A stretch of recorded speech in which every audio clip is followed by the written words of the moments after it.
एक लड़की के साथ आई थी, एमजी एक्टर गाड़ी थी, काफ़ी ड्रिंक किया हुआ था उन्होंने। मतलब आप देखने से ही समझ में आ रहा था कि उन्होंने काफ़ी ज़्यादा ड्रिंक किया था। मौके वारदात में मैं नाइट में था नहीं, मैं दिन में जब पुलिस प्रशासन आई उनके साथ कैमरा जब चेक हो रहा था तो मैंने उसमें देखा कि वो दीवार पकड़ के चल रही थी, काफ़ी लड़खड़ा रही थी। उसके आगे पीछे नहीं, मेरी लड़की पास मेरा दुनिया उजाड़ लिया सामने से, समझ मेरी लड़की को मार डाला सामने से।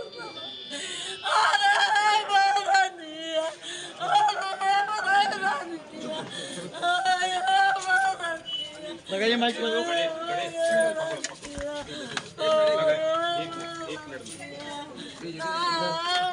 आज कमरे में टोटल 16 लोग थे। इसमें भोजपुरी एक्टर के सबसे बड़े एक्टर संजय पांडे भी सम्मिलित हैं। झांझा को हम जानते थे, कभी ऐसा नहीं कर सकती थी, बहुत अच्छी लड़की थी, इतनी गरीबी झेली आई, कभी कुछ नहीं की, अब तो अपने पैर पर हो गई थी, सब लोग से बात करती थी, बहुत अच्छी है, हम लोग की पोती लगती है हमारी। मेरी मांग है कि मुझे न्याय चाहिए, मेरी लड़की को इंसाफ चाहिए, मेरी लड़की सुसाइड नहीं कर सकती। जब इतना दुख झेली, इतना संघर्ष करी, इतने ऊंचे कामयाब पे आज ना मानी जानी इंडस्ट्री आकांक्षा दुबे अभिनेत्री, वो सुसाइड कर लेगी,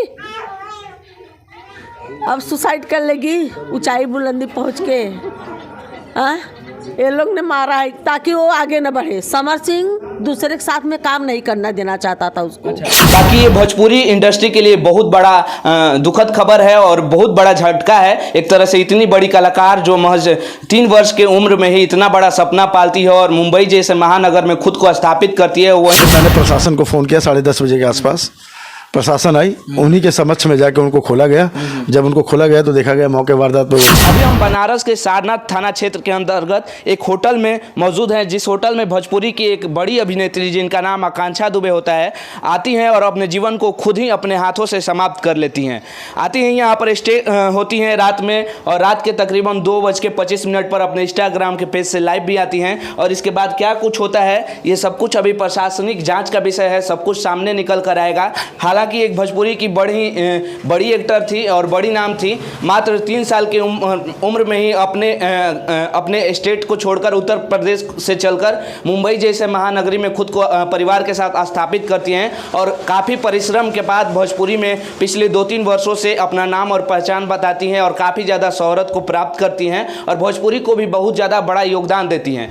भोजपुरी इंडस्ट्री में छोटे बड़े कलाकारों को एक साथ लेकर चलने वाली अभिनेत्री आकांक्षा दुबे क्या कुछ होता है जो कि अपने जीवन को खुद ही समाप्त कर लेती हैं। उनके सगे संबंधी के द्वारा बताया जा रहा है कि तकरीबन वो पिछले 10 दिन से काफ़ी ज़्यादा परेशान चल रही थी। हालांकि अपने परेशानी को किसी के साथ साझा नहीं कर रही थी, व्यक्त नहीं कर रही थी और अंततः उन्होंने सुसाइड का रास्ता अपनाया। हालांकि होटल मैनेजर यहाँ पर मौजूद हैं, उनसे हम जानने का प्रयास करेंगे कि क्या कुछ वजह थी और क्या कुछ अभी सामने निकल कर आई है।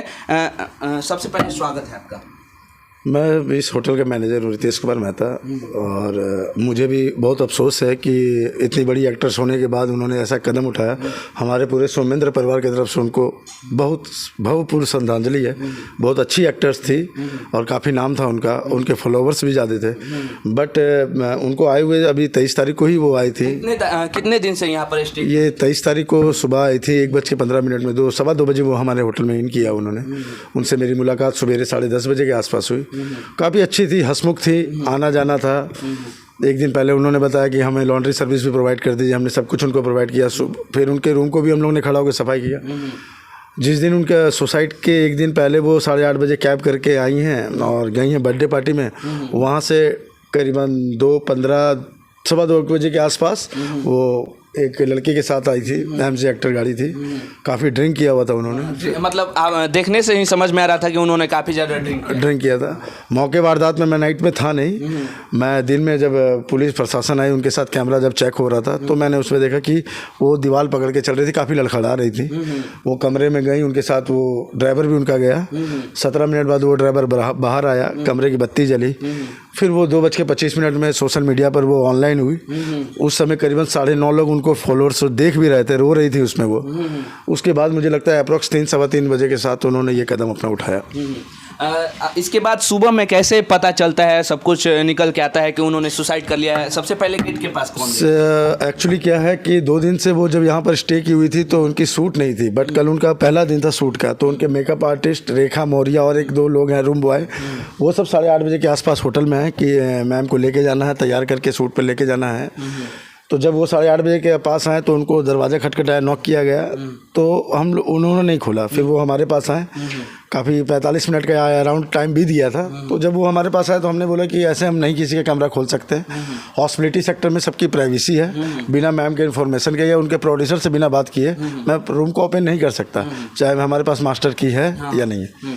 तो फिर जब ऐसी बात हुई तो फिर मैंने प्रशासन को फ़ोन किया 10:30 बजे के आसपास। प्रशासन आई, उन्हीं के समक्ष में जाके उनको खोला गया। जब उनको खोला गया तो देखा गया मौके वारदात पे वो फंदे से पंखे से लटकी हुई थी।